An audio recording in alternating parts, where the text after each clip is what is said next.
വാരാഹി ദേവീനെ സ്മരിക്കുന്നുണ്ടോ പ്രാർത്ഥിക്കുന്നുണ്ടോ എന്തെങ്കിലും പ്രശ്നമുണ്ടോ? എല്ലാവർക്കും ഉള്ള സംശയമാണ്. പക്ഷെ ആരാണ് വാരാഹി ദേവി? അത് മനസ്സിലാക്കേണ്ടതാണ്. നമ്മുടെ വാക്കുകൊണ്ട് പോലും നമുക്ക് വർണ്ണിക്കാൻ സാധിക്കാത്തക്ക വിധം ശക്തിയുള്ള ദേവതയാണ് ഈ വാരാഹി ദേവി.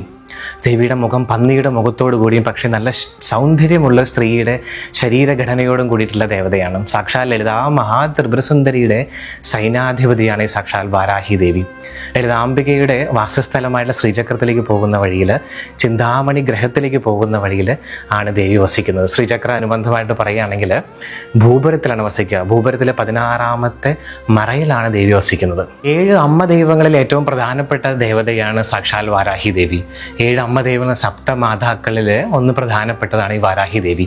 അങ്ങനെയുള്ള ദൈവങ്ങളിൽ, അമ്മ ദൈവങ്ങളെ നമുക്ക് പ്രാർത്ഥിക്കുന്നുണ്ട്, സ്മരിക്കുന്നുണ്ട്, പ്രശ്നമില്ല.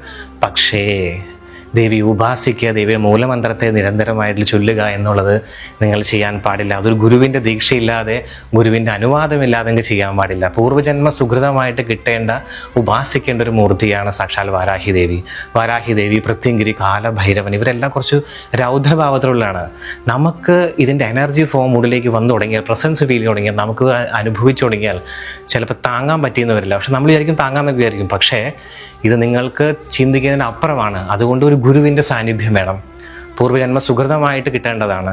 ഉപാസിക്കുമ്പോൾ മൂലമന്ത്രമൊക്കെ ചൊല്ലുമ്പോൾ ദേവിയെ രാവിലെ ചൊല്ലാൻ പാടില്ല.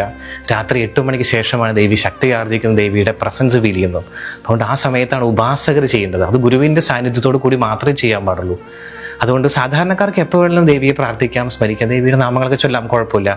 ഉപാസന മന്ത്രദീക്ഷയിലേക്ക് പോകുമ്പോൾ ഗുരുവിൻ്റെ കീഴിലല്ലാതെ നിങ്ങൾ ചെയ്യാൻ പാടില്ല. നിങ്ങൾക്ക് അതിൻ്റേതായിട്ടുള്ള പ്രശ്നങ്ങൾ ചിലപ്പോൾ വന്നെന്നിരിക്കാം. മനസ്സിലാക്കുക. നന്ദി, നമസ്തേ.